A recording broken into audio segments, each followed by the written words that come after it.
Good day mga kaguro. Ngayon namang araw ay i-share ko kung paano mag-annotate ng lesson plan based sa mga classroom observable indicators. Sa teachers reclassification, iba-iba ang indicators ng bawat posisyon at mayroon tig-5 indicators na dapat i-target sa iyong demonstration, which is 25 points sa point system ng comparative assessment ng reclassifications. So unahin muna natin ngayon ang teacher 6 reclassification.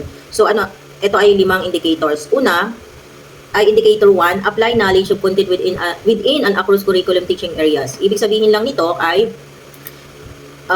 yung guro o ikaw na guro ay kaya mong iugnay ang paksa, kunwari makabansa, na iugnay mo ang topic mo sa ibang larangan kagaya ng makabansa, pwedeng larangan sa Filipino, sa language, reading, at saka sa math. So pwede mong i-annotate dito sa yung lesson plan, hanapin mo yung part ng lesson plan na nakapaloob dito. Paano siya na-target. Sabihin mo lang, sa pagtuturo ko ng tungkulin ng mga kasapi ng pamayanan, hindi lang ako nakatuon sa makabansa. Ginamit ko din ang math, pagtukoy ng bilang ng mga produkto, language, pagtukoy ng pangalan ng community helpers, reading, pagbabasa at pagbabaybay ng mga salita. So sa ganitong paraan, naipakita ko ang connection ng iba't ibang asignatura at nagiging mas makabuluhan ang tunay na buhay. Okay.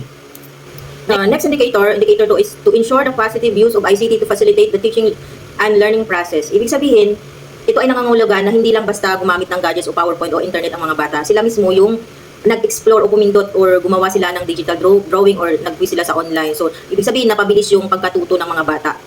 So, yung pwede mong annotation dito ay, for example, yung PowerPoint mo, ginamitan mo ng yung interactive game sa sila mismo yung nagpipindot. So, pwede mo i-annotate ang positive use of ICT ay nangangahulugan ginamit ko ang teknolohiya sa paraang nakatulong sa mga bata na mas maintindihan ang aralin at mas naging masigla sila sa pagkatuto at natugunan yung kanilang pangangailangan. Gumanda yung presentation at naging makabuluhan para sa kanila. Okay, so yun yung annotation sa indicator number 2. Dito naman sa indicator number 3, maintain learning environments that promote fairness, respect, and care to encourage learning. Ano ba dapat yung makikita sa lesson mo? So, ibig sabihin nito, yung guro ay nakapagpapanatili ng isang ligtas, pantay, at maayos na learning environment kung saan lahat ng bata ay may boses at respeto sa isa't isa. Kagaya dun sa, pwede mo ditong i-annotate, annotation sa yung lesson plan. Sa group activities, sinisiguro kong bawat mag-aaral ay may pagkakataong makibahagi. Pinapahalagan ko ang respeto at idea ng bawat isa at tinuturuan silang makinig sa kanilang kaklase. Kapag may mali, tinutuwid ito ng mahinahon at may pag-aaruga. Sa ganitong paraan, nakapagpapatuloy sila sa pagkatuto ng walang takot, kundi may tiwala at respeto sa kapwa. Okay, yun yung annotation sa indicator number 3. Paano naman yung indicator number 4? Sabi niya dito, I use differentiated, developmentally appropriate learning experiences to address learners' gender needs, strengths, interests, and experiences.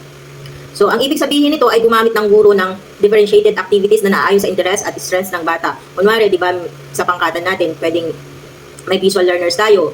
So, pwede mong gumamit ka ng puzzle para sa visual learners. Sa pangkat 2, matching type para sa logical learners. Pangkat 3, jumble words gamit ang larawan para naman sa mga language learners. Sa pangkat 4, pagsulat ng sagot, yun yung mga writer. So, iba-iba yung needs ng mga bata. So, dun sa group activities na yun, ipakita mo yung indicator number 4, use differentiated, developmentally appropriate learning experiences to address learners. So, pwede mo dito i-annotate, sasabihin mo dito sa annotation mo, sa araling ito, nagbigay ako ng iba't ibang uri ng gawain para ma-address ang learning needs ng bawat bata. May puzzle para sa visual learners, matching type para sa logical learners, jumper words para sa mga mahilig sa wika, at pagsulat sa mga writer type learners.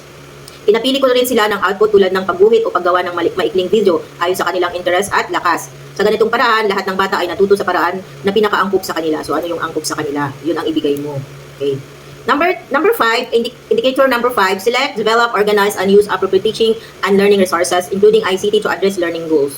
So, ibig sabihin dito, ipinapakita ng guro na marunong siyang pumili at bumuo ng angkop na kagamitan. Okay, so, kailangan mong alamin kung ano yung angkop na kagamitan para sa mga bata, kagaya ng printed materials, o gusto-gusto ng mga bata yung manipulative materials, at saka yung ICT base na nakakatulong para maabot ang learning objectives. Okay, so ito pwede mong i-annotate.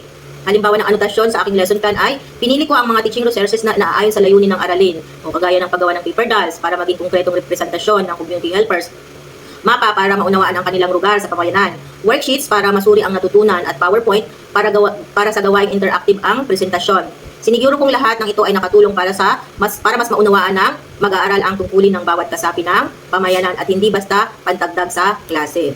So, yung summary nun, okay, so sa indicator 1, yun ay ipinapakita mo lang ang integration ng iba't ibang asignatura sa lesson mo. So, sa indicator number 2, yung paggamit ng ICT. Yung mga bata mismo ang mag-i-explore.